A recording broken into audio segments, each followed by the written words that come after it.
pouch, so sorry, may as well do it. It's got 10, so here we go. We're coming up for Easter Sunday, as we know, and you know that day where Jesus Christ was crucified for the sins of mankind. And I sometimes think, how often do we crucify ourselves, or how often do we not crucify ourselves? Is the nature of good, evil, and sacrifice something that really interests me?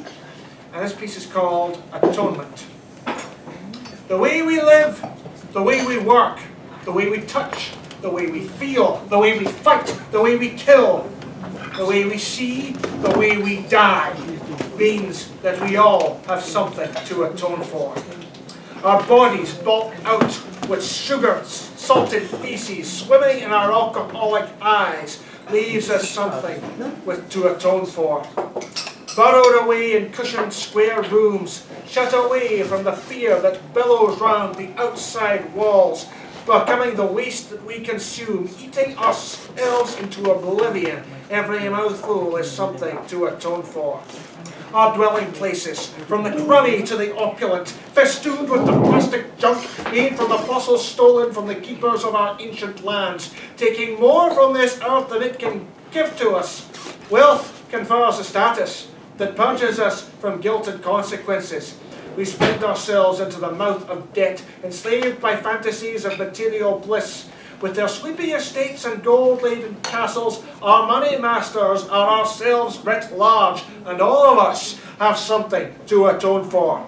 Trying to outswagger each other in fancy labels, racing one another in electric marathons to outsparkle and outsmug each other, disparaging those who are fallen behind, those who cannot compete in the race, the discombobulated, the deformed and the unglamorous, derided and expelled by our feathered egos. This disdainfulness is something to atone for. Pounding our opinions into each other with little reverence for fact, bombast without substance, noise without sound. What we say never matches what we do. Our male feminists are needy predators. Our white allies are closet racists. Our lawmakers are law breakers. And this hypocrisy is something to atone for. Preying on each other, pushing, jostling and manoeuvring for our own amusement and advancement, selecting the easiest, the juiciest, most vulnerable targets, scheming and sniping our way through our lives. This malevolence is something to atone for. Forcing our way into spaces and status with our fists and feet, our blades and our bullets and our bombs. Our bodies are our institutions for practicing this violence, rendering self and community upended and exploded. This carnage is something to atone for. Sensual pleasure, the promised reward for displays of destructive strength. Bodies become moulded into plastic trophies to be fawned over, penetrated, then discarded. True connection cast aside on the snap whim of desire. We're a sexualized culture that knows nothing about sex. This kissed connection is something to atone for. Even our children are not immune from the rapacious carnality that touches us all, where sexuality is expressed in dangerous and unnatural ways, desire suppressed and yet pervasive, undiscussed and rampant when adults inflict their bodies on the young, stealing their childhood by soiling their minds. This depravity is something to atone for.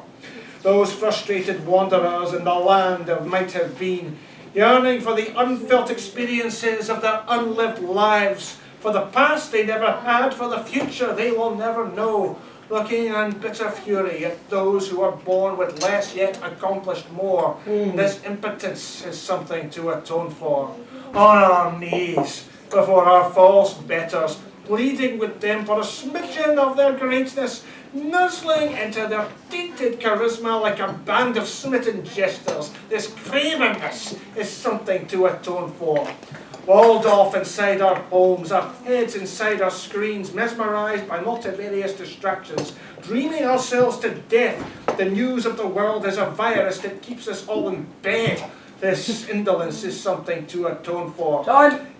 Oh, shucks. Hang on, 10 another. Done. Done. All right,